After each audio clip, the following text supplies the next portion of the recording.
No shirt, no tie, no service. Who am I kidding? Everybody's welcomed here. Let's go.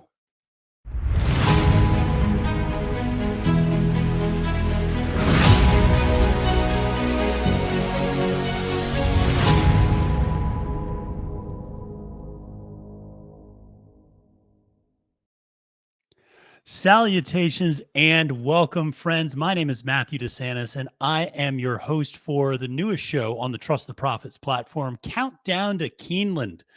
That's right. Believe it or not, we are about 8 weeks away from the Breeders' Cup. It sneaks up on you. We all get so focused on Saratoga that we don't think about what's coming around the corner. And what's coming around the corner is the biggest weekend in our sport.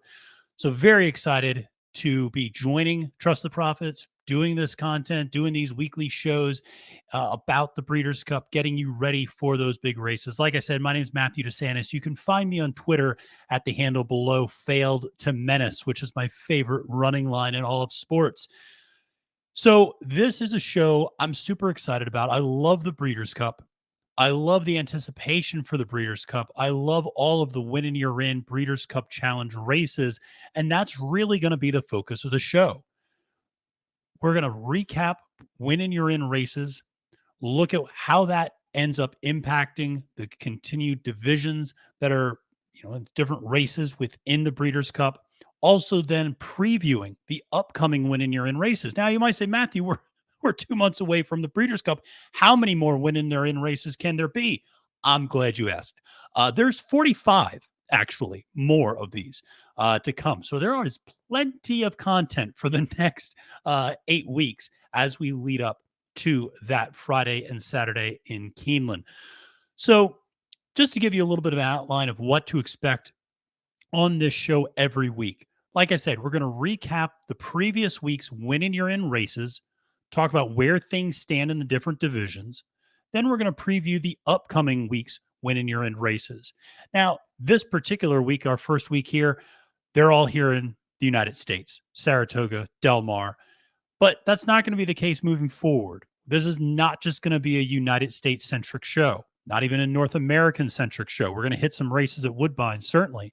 But we're also going to look at the win and you're in races taking place overseas, whether that is at Newmarket, whether that is at Cora, whether that's at Ascot. We're going to be looking at those races as well, bringing you news, international horse racing news, not just from over there, but obviously bringing you news from the horses that might be coming over from Japan as well. Last year with Marche Lorraine, Loves Only You, that was obviously a huge storyline. Japan kind of taking over the weekend in horse racing there. So going to be, like I said, previewing those win and you're in races that are coming up, but then also bringing you trainer news, horse updates, relevant information to make sure that you are ready for the Breeders' Cup, that you know which horses are coming over, who's injured, who's retiring. Sadly, that list is getting longer and longer by the day, it feels like, but make sure that you're aware of who's shipping and who's not. Now, if you're relatively new to horse racing and maybe you don't know much about how horses qualify for the Breeders' Cup, just a quick overview for you. First of all, there's the Breeders' Cup Challenge and these win and you're in races. As it would indicate, you win, you're in. Okay, it's pretty straightforward, pretty simple. You can finish last in every other race you run this year, but if you win one of these win and you're in races, you're in the Breeders' Cup for that particular division. Now, there's other ways of getting in, obviously. You can earn points, and the easiest way to earn points is by winning graded stakes races. And obviously, finishing second and third will also get you diminishing points, but will still get you points to qualify. So, for example, if you win a grade 1 race, that's 10 points. Second place is 6 points. Third place is 4 points. Now, steps down to a grade 2, the point totals go down. 6 points to win, 4 points to place, 2 points to show. Grade 3, the lowest level in terms of getting points to qualify, 4 points to win, 2 points to place, 1 point to show. So obviously the horses, even if they don't win a win and you're in race, if they're around and racking up points, winning grade 1s, winning grade 2s, or even finishing high up in the money in grade 1s and grade 2s, they're probably going to qualify for different divisions. Also, horses can be chosen by experts. Writers, prognosticators can also choose and nominate horses for different divisions. That's something that is worth keeping an eye on, particularly because some areas and some fields and divisions are a little weak. And particularly when we start getting into dirt sprints and things along the lines, these are not huge fields. That's the maximum field size is 14 horses. That's the most you're going to get at a Breeders' Cup. So, with all of that said, we can't wait to see hopefully a lot of full fields at Keeneland in November. But let's go and start by looking at recapping some of the races that took place this past weekend that were win and you're in races. And so we will kick things right off with what took place last weekend with the Sword Dancer. And the Sword Dancer was a win and you're in race for the Longines turf. And what we saw was, of course, Gufo returning to his form. Some people say Gufo. I say Gufo. I don't know. Tomato, tomato. And so we are, we're still not sure how to pronounce Santin. Is it Santin, Santine? Depends who you ask. I think I heard Acacia Courtney Clement, who is, of course, Miguel Clement's wife and the daughter-in-law to Christophe Clement, the trainer of Gufo. I think I heard her say Gufo. So it probably is Gufo, but I've been saying Gufo so long, it's hard to get off of that. Now, that said, Gufo was in a little bit of a funk, but came out, won the Sword Dancer, great ride. One of the things that really helped those the blinkers. One of the things to pay attention to as we go into this year's Breeders' Cup is the blinkers. Why do I say that? Last year, Gufo was in a little bit of a funk as well, had lost a couple of races in a row. Clement puts the blinkers on. The horse immediately responds with 2 consecutive victories. Okay. Same thing happened this year. The horse, he really just was not looking like himself, was not closing. Part of that is that that extraordinarily pedestrian pace that you get in New York turf racing, but really wasn't closing on some of these fields. Gets the blinkers, immediately responds with a huge win in a grade 1. So I think that equipment change is something to make note of as we go into the Breeders' Cup, something to think about. The other thing that was interesting that I had noted about Gufo was he had been 0 for his last 5 in fields with 10 or more horses. Now, what's interesting about that is obviously with the Breeders' Cup and the Longines turf, you're going to see probably 10 or more horses. And the real issue was he just gave himself too much to do. The blinkers certainly helped. I mean, he was still towards the back of the field, but those blinkers help closers just as much as they help horses get out on the front. So, like I said, I think the equipment change certainly helped a lot in that space. As you'll see on the screen, there's a lot of win and you're in races in the Longines turf division. The Carlos Pellegrini Stakes is actually one of the very first win and you're in races taking place in Argentina back in January.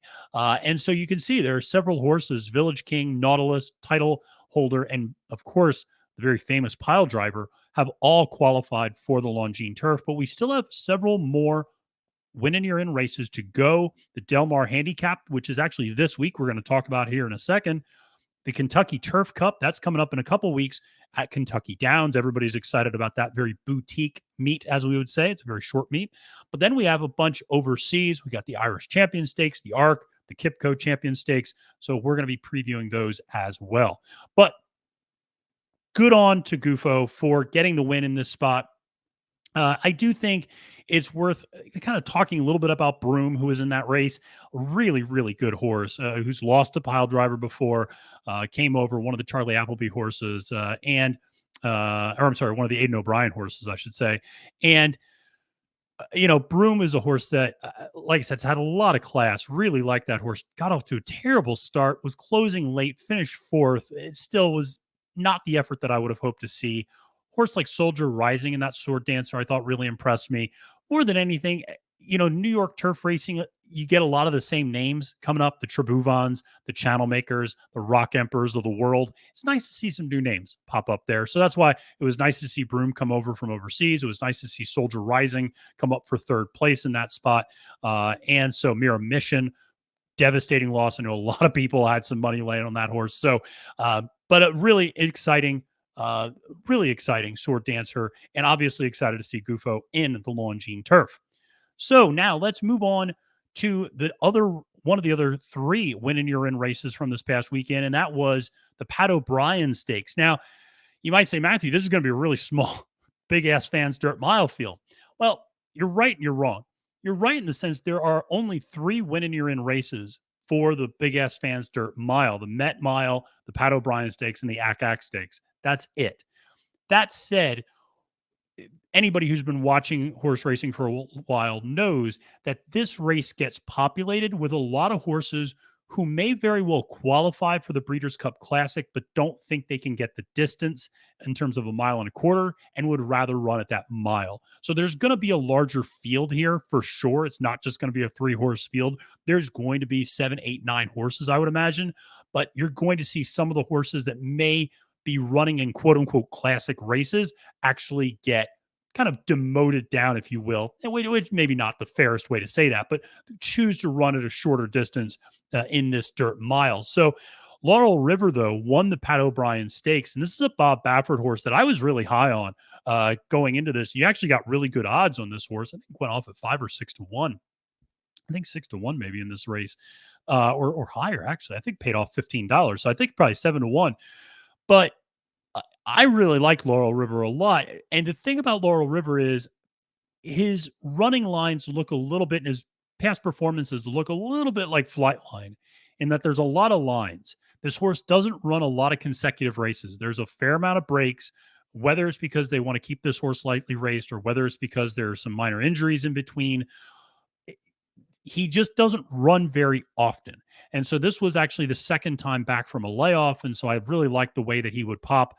That was a 7-furlong race to Pat O'Brien. He really looked the part, though. He was pulling away late and just was dusting the field. So I think stretching out to a mile is going to be no issue for this horse. It should be a really interesting opportunity for Laurel River in this spot as an ascending horse that may not have a lot of national recognition, but I think put a lot of people on notice. Got a great trip, admittedly. Principe Carlo really pushed Speaker's Corner. Speaker's Corner, by the way, looks like a shell of his former self. And I think this was what some of us were worried about when he goes up against Flightline, goes up against Life is Good, and just gets routed in consecutive races. How's he going to bounce back? How do horses bounce back from that? It's not easy. They're not machines. Getting beat is a psychological thing. And it's one of those things where I was a little concerned about with Speaker's Corner. Very good horse still. I still think there's some upside there, but certainly the last effort there was not great. American Theorem, horse that finished second in this race in the Pat O'Brien, obviously had won the last time out at 6 furlongs, goes up to 7 furlongs. Had a super wide trip this time around. The horse shouldn't mind distance, but still for the sprint, it was a much wider trip than I think they would have liked. I think they were 8 or 9 wide at one point going around that final turn. Not that it would have mattered that Laurel River was much the best, but American Theorem, I think, ran a very strong second place considering. All right, well, let's head to the third and final of the win and your ins from this past week, and that was the filly and mare sprint division, the Ballerina. And that was, of course, won by Goodnight Olive, who sat the absolute perfect trip. Very nice performance, but sat right behind the early speed of Bella Sofia, and which was being challenged on the front end. And, just made the move late, was just a perfect ride and a great effort from Goodnight Olive. Obviously, in this, you see a similar sort of a thing where the filly and mare sprint, small field. You're going to see some filly and mares who are cutting back in distance, others who, are going to qualify for this race through points. It's not just going to be a 3-horse field, just like the Big Ass Fans Dirt Mile, but there is only one more win and you're in race for this. Obviously, Cece, a horse that won the Princess Rooney Invitational, one of the first win and you're ins for this division, was also in this Ballerina, and really faded a little bit. Didn't look great. Didn't look like the CC I think we had come to expect in some ways. So that was a little bit of a disappointing performance from her. We'll have to see how this horse bounced back, if this horse decides to bounce back before the Breeders' Cup, or if Michael McCarthy decides to hold and wait and run in the Breeders' Cup and not run anything for the next 2 months, basically. The other horse, I think, a couple of other horses to talk about from this race. One, Bella Sofia. This is a horse that was dynamite last year, but I think is the epitome of what's happening to Rudy Rodriguez's barn up in Saratoga. Rodriguez has just been on an epic cold streak, and Bella Sofia looks like she's been regressing all summer. So disappointing performance from her. And then Obligatory, I thought ran a really good race, but got body checked going around the fourth turn by Ricardo Santana Jr. and Lady Rocket. I mean, that was Obligatory had a rough trip and still finished driving third. Obligatory is a really, really good horse. I like that horse a lot. So excited to see that. So those are the three races that we saw from this last week. And obviously excited about all of those winners, how they're going to slot into those different divisions. But now let's shift to looking forward. Let's look at the races that are coming up. And so the first one we're going to talk about is the Flower Bowl. And this is a race for the filly and mare turf. And the big takeaway from this field, which was just announced on Wednesday, was that the overwhelming favorite, Warlike Goddess, may not even be pointed towards the filly and mare turf, and may be pointed, in fact, against the boys in the Longines turf. So that's something to keep in mind. Just because you're qualifying for one doesn't mean that's where you have to go. Certainly could go into the turf, run against the boys. I think that's been a focus of Bill Mott, getting Warlike Goddess ready. But obviously, Warlike Goddess, the overwhelming favorite in this race, won that Glens Falls so easily last time out. And I rewatched that race, and the amazing thing was Rosario hardly ever even asked that horse really for a lot coming down the stretch. I mean, shook the reins a little bit, pressed down on the neck once or twice. I don't think went to the whip at all. If he did, maybe it was once. But it was a really impressive performance when you consider that was a strong field with Temple City Terror and Virginia's Joy that you see also in this field. And still very solid effort from Warlike Goddess. So it's going to go off as the overwhelming favorite. From a betting standpoint, I'll let Vinny Collin, I'll let some of Colin's guests this week, I'll let them talk to you about how to maybe find some value in this race, and maybe playing underneath might be a way to go, or obviously singling in sequences from a handicapping standpoint, from a betting standpoint. From a handicapping standpoint, I mean, this is about as easy of a race to handicap as there is. I mean, Warlike Goddess just has become automatic in this division, and loves the distance. And, this marathon turf is just perfect for her. So very impressive. And, we'll see how some of these other horses perform. Flanagan's Cove is a horse I know a lot of people were high on last time out. Virginia's Joy is a horse I like quite a bit, like that horse actually down at Gulfstream a little bit. So that's a horse I'm interested in.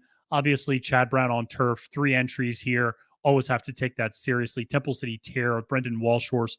Though Walsh's barn has not necessarily been firing in Saratoga as much as he does maybe in Kentucky. So that's something to keep in mind when playing underneath or thinking about stuff. But Warlike Goddess there might just be another coronation in her progression to running, potentially, like I said, in the Longines turf, not even going to the filly and mare turf.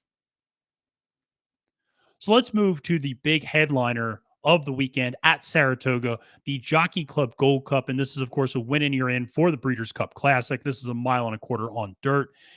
And this is a really interesting field. I think this field came up quite fascinating to me. There's Olympiad, and I don't know how I feel about Olympiad. I was not particularly high on this horse in the Whitney, and I guess you could say I was proven right. It was not a very strong effort there. I just don't know how good Olympiad is. I don't know how good the fields are that he's beaten. He's gotten a lot of grade 2s and grade 3s. He's not gotten that grade 1 yet. And honestly, if you take him out of this field, this does not feel like a grade 1 field, which I actually think plays into his hands. This is actually quite equivalent to the field that I think is accustomed to beating. So I actually like Olympiad in this spot because when I look at the rest of the field, I'm not overwhelmed by anybody. And I think, though, if there was a Hot Rod Charlie, if there was even a Happy Saver, I would say, which I know he's beaten a Happy Saver before, but Happy Saver has a tendency, he does have a tendency to run underneath. He got a little bit of hang in him, I think. But, if there was one other marquee name in this race, I think you could say, it looks like a grade 1. The way this shakes out, honestly, this looks like a grade 2 at the fairgrounds. So it's not a bad field, but you look at a horse like Dynamic One, first captain, untreated. I mean, basically ran head to head to head last time out in the Grade 2 Suburban. All very good horses, but Dynamic One was absolutely no competition last year at the Travers for Essential Quality Midnight Bourbon. First Captain's a nice horse, should like to continue to stretch out. I always have an eye on Shug McGahee horses, particularly late at the Saratoga meet. Untreated, likes to finish underneath, so I don't see this horse being a win candidate exactly. Keep me in mind taking a big step up after a long layoff from last year's Travers. Tax, shout out to Tax and Danny Cargan, because good Lord, that horse took an 18-month layoff, came back and actually won a stakes race next time out. So I'm rooting for Tax, but this is definitely jumping into the deep end with Kendrick there. The horse that I'm kind of intrigued by underneath is Chess Chief. This is a horse that, hadn't really been showing much, then finishes third in the Aladar. And, that's a race that a Art Collector won. Art Collector comes back a few weeks later, wins the Grade 2 Charlestown Classic. So that Aladar's maybe coming back strong. Have to see if Chess Chief can improve. Before that race, I was really ready to write him off. That performance may have kind of changed my mind a little bit. Obviously, American Revolution is the next best horse in this field, I think. Should like the distance. Second in the Stephen Foster to Olympiad, but that was the second back from a layoff. I thought it was a good effort from American Revolution. He hasn't run since that race. You should get a fresh and ready to go version of him here. Horse should like the distance. Is he a classic horse? Is he a dirt mile horse? I think there's some questions there. His lone Grade 1 win was obviously the Cigar Mile. So on a certain level, you would say he's a dirt mile horse. But he ran third at Parks in the Pennsylvania Derby last year. I was there that day to watch him. Wayburn came back as run well. Folsom's came back and run well. Speaker's Corner, obviously that was a stretch out for that horse. But, Wayburn and Folsom, who he beat in that race, have come back and run really well in this older division. So some talent there, obviously, but I do think Olympiad is the horse to beat here. And the big question is then, does he continue to improve? Does he like this 1.25 miles rather than the 1.125 miles? I think that's a fair question. I actually think he will probably like the distance in a way that maybe a horse like Life is Good is maxed out at that distance. So, the tables could very easily be turned from the Whitney to the Classic, depending on who ends up in that field, that sort of thing. But Olympiad's certainly a worthy horse to make it to the Breeders' Cup Classic if he ends up winning this race. That's obviously what they were pointing towards, was on a huge roll earlier this year. And I do think this is a good field for him in a lot of ways, and does feel like a very logical choice in that he's beaten a lot of these, a few of these horses before. None of these horses have really separated themselves from each other. And I think the running style will generally help Olympiad here. I think having one over the surface at the Whitney will also help. So excited to see this big race, the final weekend at Saratoga. Well, let's go from the East Coast to the West Coast. Let's go to the next win in your in race, which is a Grade 3.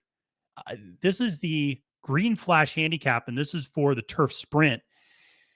And this is one of those where you look at this race and you go, really, this is a win and you're in? But yes, it is. And it's maybe a nice opportunity to get some owners and breeders who are not accustomed to getting into the Breeders' Cup in there. You're not going to get maybe top line talent in this Grade 3. This is the probables list, to be clear. They've not drawn this field yet. Just want to be clear about that. But when you're looking at the probables list, does feel like Maven and Bran are probably the two most likely winners.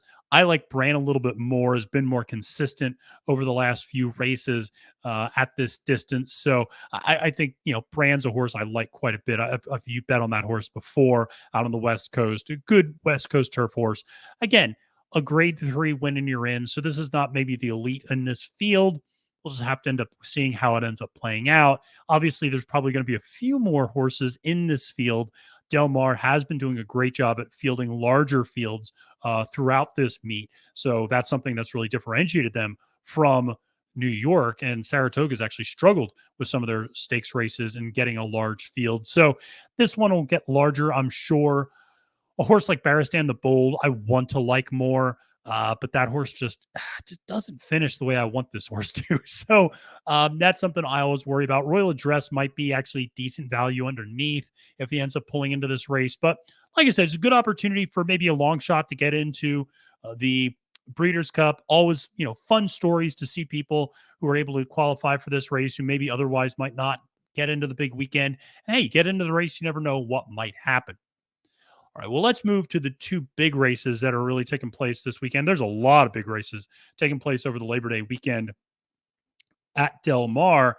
And let's talk about this Del Mar Handicap, which is a pretty loaded field of the West Coast turf horses. And this is a 1.375 turf. And this is obviously for the Longines turf and is a grade 2. And large field, you'll see some common names in that you'll see Phil D'Amato has 4 horses entered.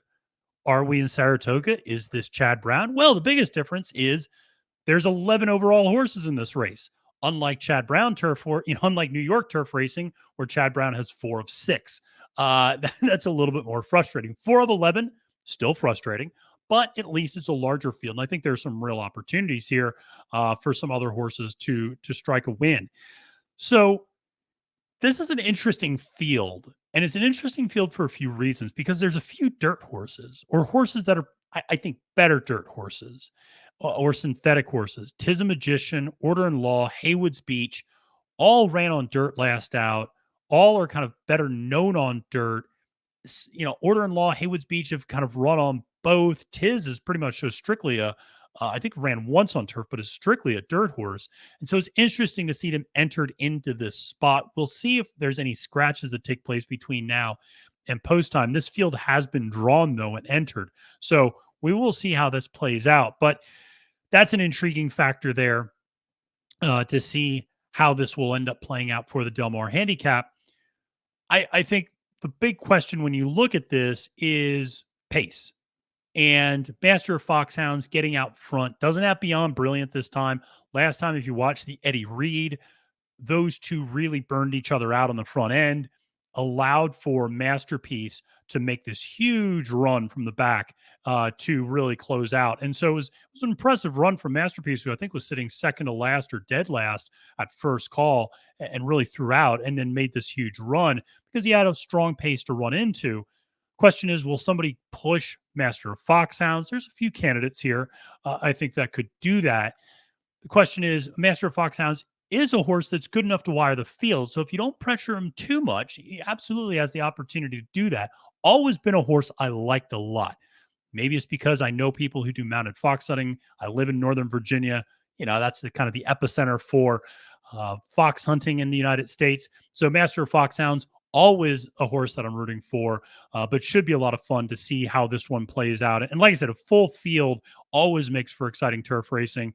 And like I said, there's some interesting new names on the scene as well with Greg Dar and a few others. So we'll see. I mean, Tango is a horse that, is always reliable.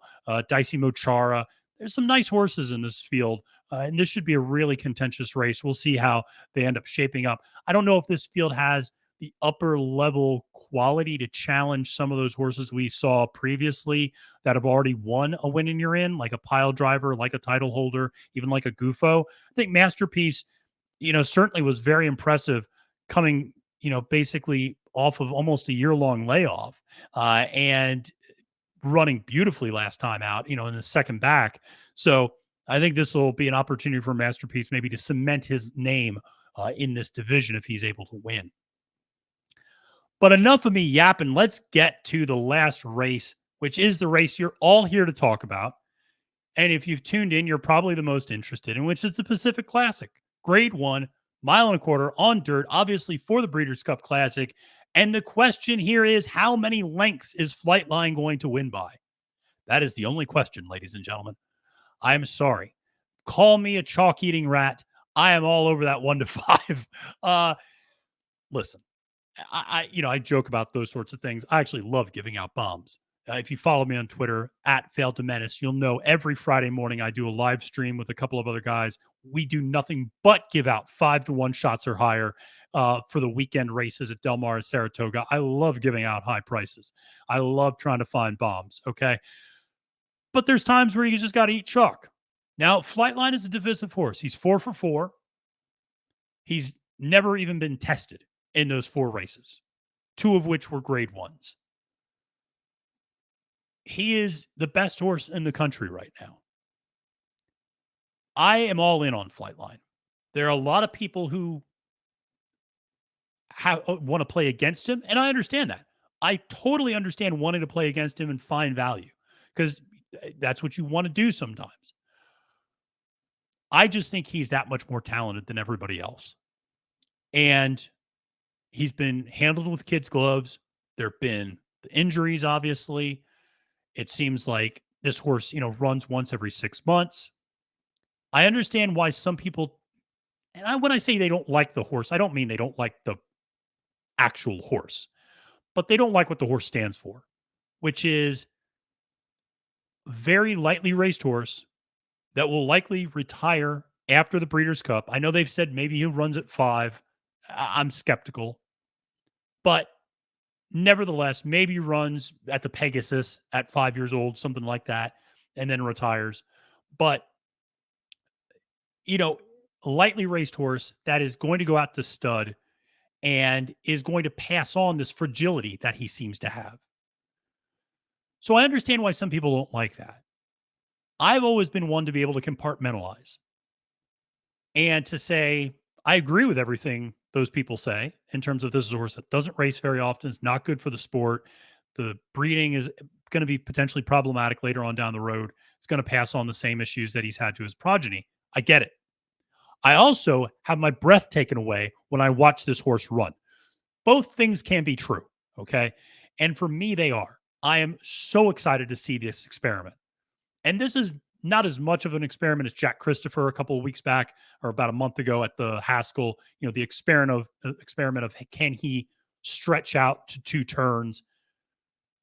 I don't think this is the same sort of an experiment. And the answer with Jack Christopher was no. And he went back and became a grade 1 winning sprinter again. But I don't think that's a question with Flightline. He's got the pedigree. He should love the distance. John Sadler said that Flavien Prat, the jockey, when he got off him after the Met Mile, said, distance is this horse's friend. And I think this horse is only going to get better with more distance. I also look at this field. It's interesting. I don't think it's necessarily a blowout that he wins. I think Country Grammar is a very good horse. We all saw what he did over in Maidan. And gave a solid account, I think, last time out, coming back first race from overseas. Even the ownership group said he wasn't fully cranked up. So I feel like he's going to give a very, very strong effort. Stiletto Boy always manages to hit the board, but at 1.25 miles, I just don't like that distance for him. He's much better at 1 1/16, 1 1/8. Express Train loves the distance, and you're getting good odds, but he's coming off the bench after a little bit of a layoff. I think Royal Ship is a nice horse who always competes. 8-1, you're not getting bad value underneath. But it'll be interesting because Flightline's going to go. And he's got a much better post position than he did last time, where he was breaking from the far inside of the Met Mile. And we saw he didn't even get his way there, and he still was able to blow away the field. And so now he gets a more outside post position, should break like a rocket ship, and he's going to go. And I don't think anybody's going to be able to press him. And if nobody presses him, I have a hard time seeing how he loses this race. So this is, the win you're in to see if he will qualify for the Breeders' Cup Classic. And obviously this is going to be very exciting.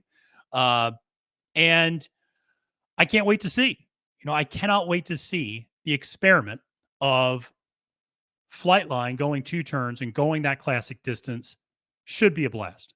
And I'm all in on him. It's going to be must-see TV, one way or the other. If you're betting against him, you got to watch. If you're betting for him, you got to watch. Everybody's got to watch that race. It's going to be fantastic. And again, it leads up to other races that we're excited about at the Breeders' Cup. Obviously excited about Epicenter. So Life is Good going to go to the Breeders' Cup Classic? Or is he going to go to the Dirt Mile?